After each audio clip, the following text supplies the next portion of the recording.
તો હલો ખેડૂત મિત્રો, સ્વાગત છે ફરી એકવાર આપણી યુટ્યુબ ચેનલની અંદર બધા ખેડૂત મિત્રોનું।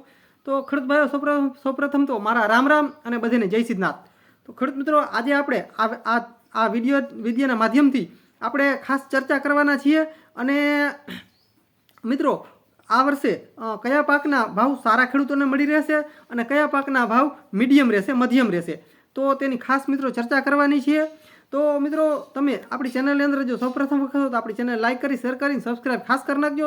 અને આપણા વાલા ખેડૂત મિત્રોને આપણો વિડીયો સારો લાગે તો શેર ખાસ કરી નાખજો। અને મિત્રો, ઓલ બેલ આઇકનનું જે નિશાન છે તે દબાવવાનું ભૂલશો નહીં। તો મિત્રો, વાત કરીએ આ વર્ષે કયા પાકમાં ખેડૂતો ફાવશે, કયા પાકમાં ખેડૂતોને ફાયદો રહેશે અને કયા પાકમાં મીડિયમ ભાવ મળશે। તો મિત્રો, વિડીયો અંત સુધી જોશો તો ખબર પડશે। તો મિત્રો, હું ને તમે સારી રીતે જાણીએ છીએ કે સૌરાષ્ટ્રની અંદર એમાં હાલાર, જામનગર, ત્યારબાદ દેવભૂમિ દ્વારકા, પોરબંદર આ ડિસ્ટ્રિક્ટમાં મિત્રો બહુ વધારે પ્રમાણમાં મગફળીનું વાવેતર થયું છે। બહુ મિત્રો, વર્ષથી આ વર્ષે જોઈ તો રેકોર્ડ બ્રેક વાવેતર જો થયું હોય ને તો મગફળીનું વાવેતર રેકોર્ડ બ્રેક થયું છે। અને કપાસની વાત કરીએ તો કપાસ મધ્યમ પ્રમાણમાં વાવેતર થયું છે કપાસનું। તો મિત્રો, અને જે બીજા પાકોની વાત કરીએ, કઠોળ છે તો તે બહુ ઓછું વાવેતર થયું છે। તો મિત્રો, આ બધાનું એક તારણ અમે કાઢેલું છે। અને તો આ બધું જોતાં એમ લાગી રહ્યું છે કે મગફળી અને કપાસના ભાવ કદાચ આ વર્ષે મીડિયમમાં રહીએ, મધ્યમમાં રહીએ। તો મગફળીની વાત કરીએ તો મગફળીનો મિત્રો આ વર્ષે કદાચ ખેડૂતોને 1500થી માંડી 1600 સુધી બજાર કદાચ ખેડૂતોને મળી રહે। બાકી જો કદાચ નિકાસ થાય અને તો સાચો આધાર તેના ઉપર રહેલો છે, નિકાસ ઉપર, તો ભાવમાં ફેરફાર થઈ શકે। બાકી જો આમનામ રહીએ તો મિત્રો ખેડૂતોને કદાચ 1500-1600 સુધી મગફળીના ભાવ મળી રહે અને વધી પણ શકે। પણ આથી બહુ ડાઉન જાય તેવું કાંઈ હાલ લાગી રહ્યું નથી। અને મિત્રો, વાત કરીએ કપાસની તો કપાસમાં પણ મિત્રો આ વર્ષે હજી જયસાલનો કપાસ પણ પડ્યો છે ખેડૂતો પાસે સંગ્રહેલો પડ્યો છે। કેમ કે ભાવ મધ્યમ હોવાથી ખેડૂતોએ એટલો બધો કપાસ પણ હજી યાર્ડોમાં બધોય વેચી નથી નાખ્યો। હજી ઘણો બધો કપાસ ખેડૂતો પાસે પડ્યો છે એટલે સંગ્રહેલો છે। અને આ વર્ષે પણ કપાસનું વાવેતર મીડિયમમાં થયું છે। પણ કપાસની દ્રષ્ટિએ જોતાં મગફળીનું વાવેતર બહુ બહોળા પ્રમાણમાં થયું છે। તો મિત્રો, આ વર્ષે કપાસ અને મગફળી જે ખેડૂતોએ વાવેલી છે તો તેનું જો બજારની વાત કરીએ તો કપાસ અને મગફળીમાં મિત્રો ખેડૂતોને સરભર રહેશે। એટલે કે બહુ નુકસાની પણ નહીં આવે અને બહુ ઊંચા હાઈ લેવલમાં ભાવ પણ જાય તેવું હાલ લાગી રહ્યું નથી। તો મિત્રો, આ વર્ષે આ બધું જોતાં એમ છે કે કપાસ અને મગફળી જે ખેડૂતોએ વાવેલી છે તો તેના ભાવ સરભર રહીએ, એટલે કે બહુ ઊંચા પણ નહીં અને હાવ ડાઉન પણ નહીં, એટલે મીડિયમમાં ભાવ રહેશે। કપાસનો ભાવ પણ ટેકાનો ભાવ સરકારનો છે જે 1400 આસપાસ બજાર છે। એટલે આ વર્ષે આમ જોઈએ તો 1500-1600 રૂપિયા કપાસની પણ બજાર જઈ શકે છે અને મગફળીની પણ 1600-1700 સુધી બજાર જઈ શકે છે। એવું નથી કે સાવ બજાર ડાઉન રહેશે।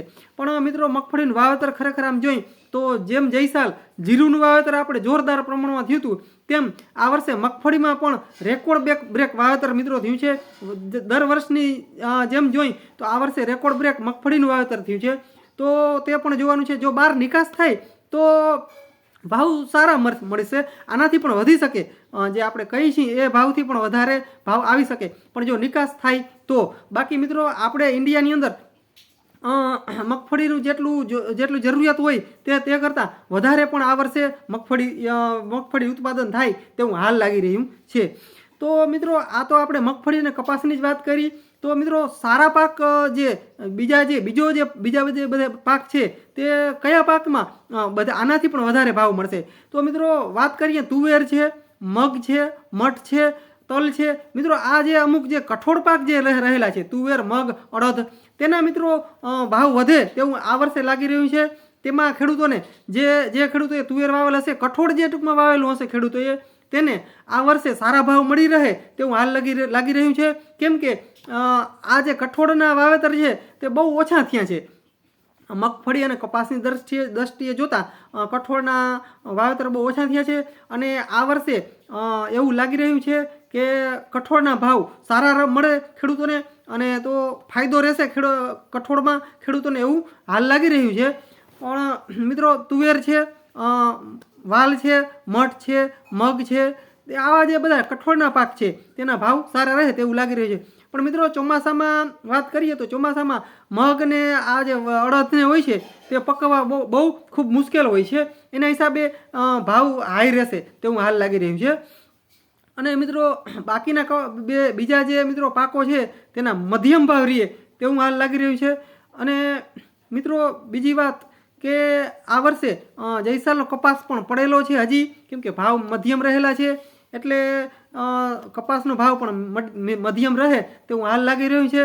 અને જો મિત્રો કોઈ પણ વસ્તુની મિત્રો જો આપણા જે સરકાર છે તે કોઈ પણ માલની કોઈ પણ પાકની જો આયાત કરે તો મિત્રો જે આપણો કપાસ હોય, મગફળી કોઈ પણ પાક હોય તેના જે ભાવ રહેલા હોય તે જ મિત્રો ટકી રહેતા હોય છે.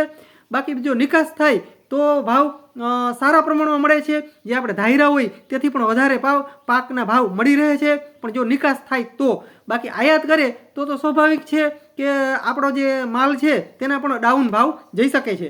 તો મિત્રો આના ઉપર આધાર ખાસ રહેલો છે.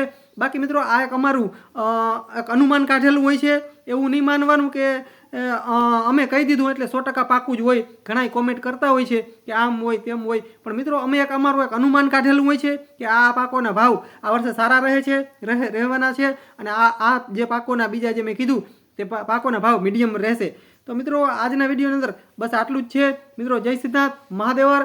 અને મિત્રો આપણી ચેનલની અંદર તમે સૌપ્રથમ હો તો ફરી એકવાર કહી દઉં કે આપણી ચેનલને લાઇક ન કરી હોય તો આપણી ચેનલને સબસ્ક્રાઇબ ન કરી સબસ્ક્રાઇબ ખાસ કરી દેજો, અને વિડીયોને લાઇક કરી અને શેર ખાસ કરી દેજો. મિત્રો જય સિદ્ધાર્થ મહાદેવર. મળીએ મિત્રો આગલા વિડીયોમાં. તેથી રજા આપશો.